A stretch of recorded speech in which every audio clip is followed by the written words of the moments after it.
Thanks for joining me on episode 1283 of the Inspired Stewardship Podcast. I'm RJ Jackson, the Courage Giver.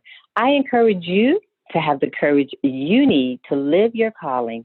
And one way to be inspired to do that is to listen to this, the Inspired Stewardship Podcast with my friend, Scott Mader.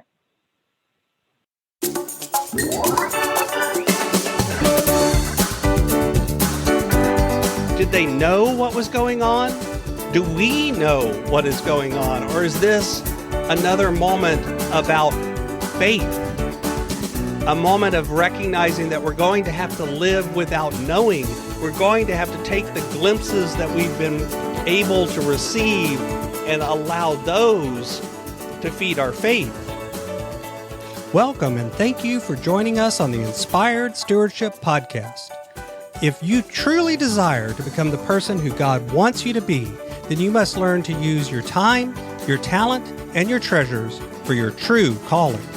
In the Inspired Stewardship Podcast, you will learn to invest in yourself, invest in others, and develop your influence so that you can impact the world.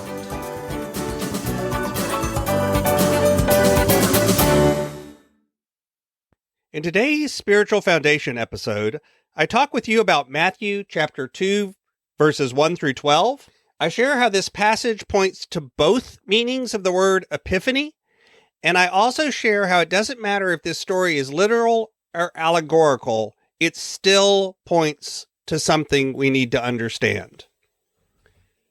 Matthew chapter 2, verses 1 through 12 says, "In the time of King Herod, after Jesus was born in Bethlehem of Judea, wise men from the east came to Jerusalem, asking, 'Where is the child who has been born King of the Jews? For we observed his star at its rising and have come to pay him homage.' When King Herod heard this, he was frightened, and all of Jerusalem with him. And calling together all the chief priests and scribes of the people, he inquired of them where the Messiah was to be born. They told him, 'In Bethlehem of Judea, for it has been written by the prophet, and you, Bethlehem, in the land of Judea, are by no means least among the rulers of Judah, for you shall come a ruler who is a shepherd, my people Israel.' Then Herod secretly called for the wise men and learned from them the exact time when the star had appeared. Then he sent them to Bethlehem, saying, 'Go and search diligently for the child, and when you have found him, bring me word so that I may also go and pay him homage.' When they had heard the king, they set out.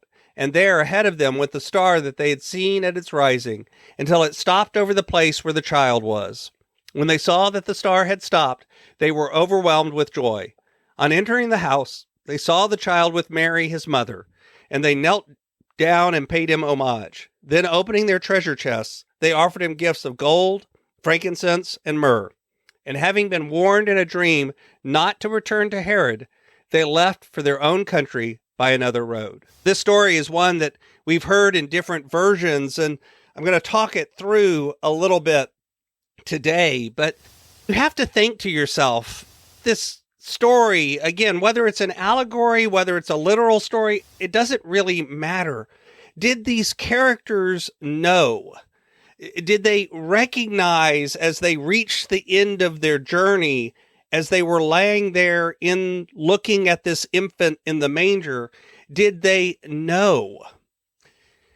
Did they know as they opened up and offered their treasures, offered their gifts? Did they think back to the journey that they had just been on? Here they see the euphoria of seeing this celestial event, seeing this star, maybe a comet, maybe something else. Regardless, this event that points towards something big is coming. That was the belief at the time. So they jump on their camels and they begin to go on this long journey that seems to take forever. And they end up in Jerusalem. They're not really clear why, if the star led them there, or if they just said, this has to be in Jerusalem that this event is taking place. That is the center of the world. That is the place where all things like this should happen. So they seem to have gone on this trip following a star with great accuracy, and yet for some reason, they detour to Jerusalem and they stop there to ask directions for all things. Maybe their assumptions had kicked in and they just couldn't imagine that the people at Jerusalem, either it wouldn't be there or they wouldn't know what was going on. And maybe they even had a lack of political understanding and believed that the current king would welcome the birth of this new child with just as much enthusiasm as them. Maybe they even thought it was his child. Maybe they were riding through the streets of Jerusalem and were startled to find that there was no party, there was no celebration, there wasn't a royal baby there.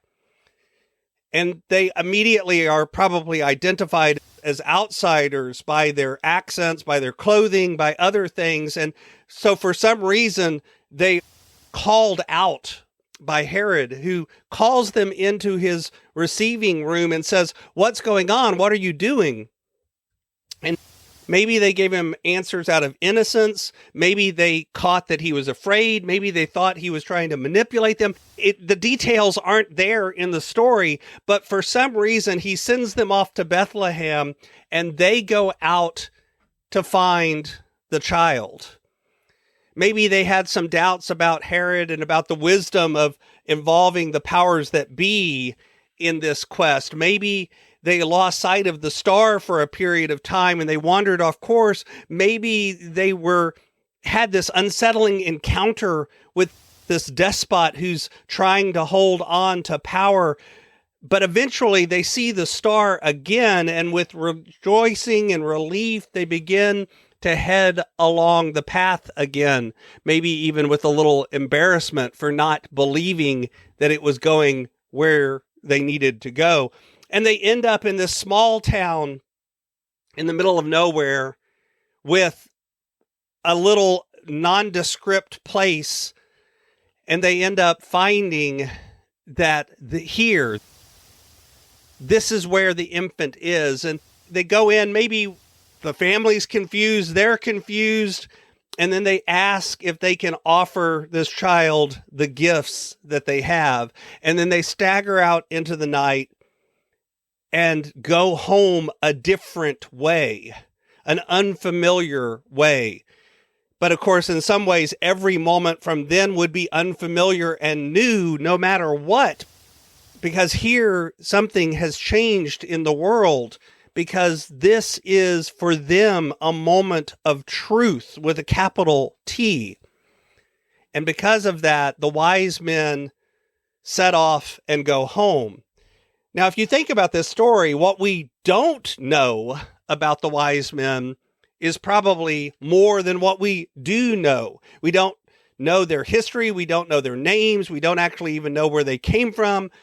Now, we've created stories and we've created more intact narrative that we've created for ourselves because we don't like not knowing. But here in the story of Matthew, if you go back to Matthew, none of that matters because they're not the point of the story.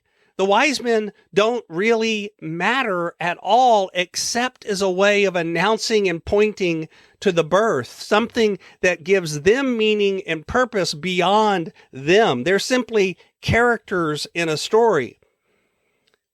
Did they know what was going on? Do we know what is going on? Or is this another moment about faith? A moment of recognizing that we're going to have to live without knowing. We're going to have to take the glimpses that we've been able to receive and allow those to feed our faith. If you look up the word Epiphany in the dictionary, you find a religious definition about a Christian festival celebrated actually on January 6th, commemorating the manifestation of Christ to the Gentiles in the person of the Magi. And you find a definition about stumbling upon something, glimpse, a revelation, an intuitive perception into the reality or essential meaning of something, usually initiated by some simple, commonplace occurrence or experience. Not knowing as much as suddenly grasping or understanding, somehow receiving this truth from outside.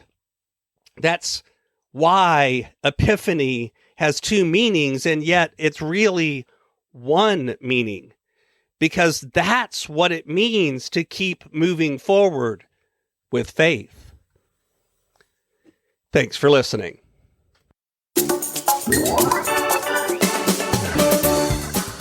Thanks so much for listening to the Inspired Stewardship podcast.